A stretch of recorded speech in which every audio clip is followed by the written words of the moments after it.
열왕기하 5장 20절에서 22절에 있는 말씀 우리 함께 읽도록 합니다. 하나님의 사람 엘리사의 사원 게하시가 스스로 이르되 내 주인이 이 아람 사람 나아만에게 면하여 주고 그가 가지고 온 것을 그의 손에서 받지 아니하였도다. 여호와께서 살아계심을 두고 맹세하노니 내가 그를 쫓아가서 무엇이든지 그에게서 받으리라 하고 나아만의 뒤를 쫓아가니 나아만이 자기 뒤에 달려옴을 보고 수레에서 내려 맞이하여 이르되 평안이냐 하니 그가 이르되 평안하나이다. 우리 주인께서 나를 보내시며 말씀하시기를 지금 선지자의 제자 중에 두 청년이 에브라임 산지에서부터 내게로 왔으니 청하건대 당신은 그들에게 은 1달란트와 옷 2벌을 주라 하시더이다. 아멘. 우리 지난 시간에 이제 엘리사가 나병을 고치기 위해서 찾아온 나아만 장군에게 요단강에 7번 몸을 담그라는 거예요. 요단강에 7번 물을 담그라는 것은 너의 믿음을 보이라는 겁니다. 자신의 어떤 교만의 옷을 벗어버리고 하나님의 말씀에 순종할 수 있겠느냐 이렇게 물으시는 어떤 신앙적인 질문이죠.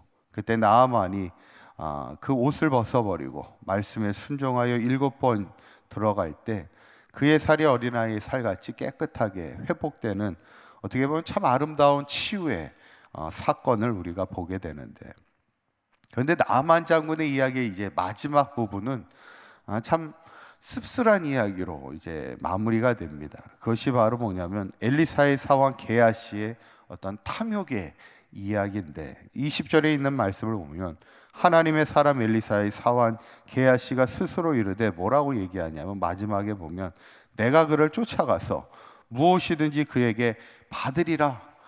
받고 싶다는 거예요.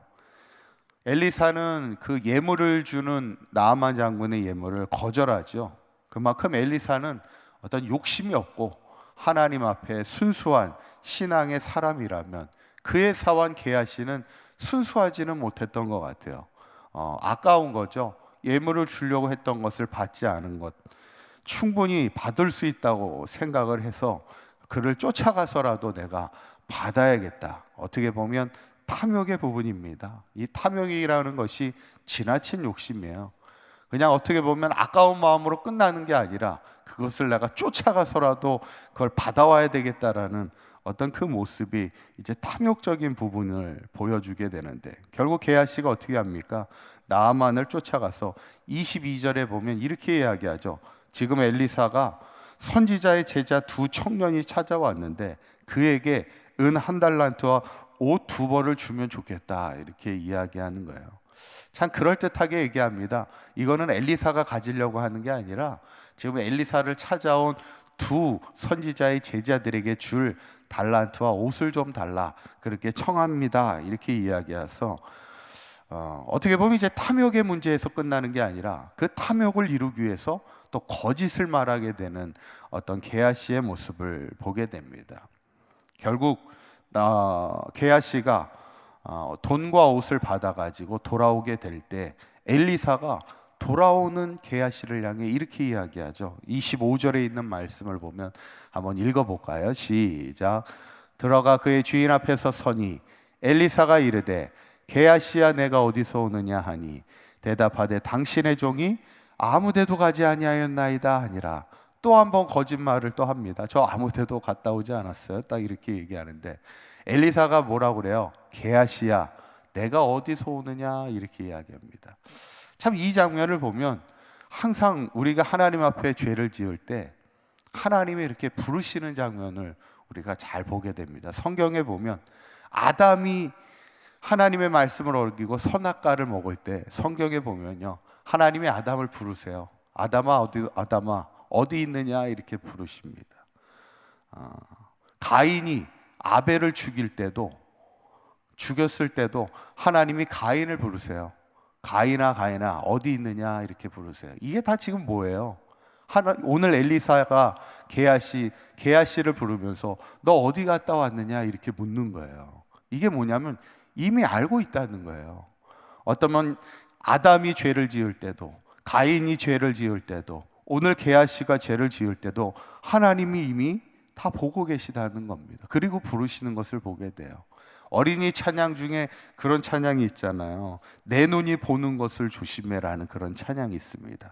1절은 내 눈이 보는 것을 조심하고, 2절이 뭐냐면 내 입이 말하는 것을 조심하는 거예요. 그리고 3절이 뭐냐면 내 손이 행하는 것을 조심해야 합니다. 그런데 그 9절의 찬양의 후렴이 뭐예요?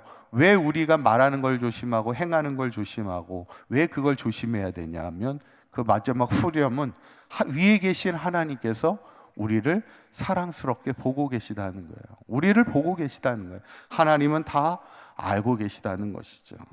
결국 게하시가 어떻게 됩니까? 27절에 있는 말씀을 보면 이렇게 나와요. 한번 읽어봅니다. 시작. 그러므로 나만의 나병이 내게 들어가 내 자손에게 미쳐 영원토록 이르리라 하니, 게하시가 그 앞에서 물러나오매 나병이 발하여 눈같이 되었더라. 이 구절을 한번 띄워주시면 참 안타깝습니다. 나만의 나병이 게하시에게 옮겨갔다는 거예요. 아니, 나만처럼 병이 치유되고 회복되고 나아지는 인생이 되는 것이 아름다운 이야기였는데 그것이 게하시에게 옮겨갔다는 거예요.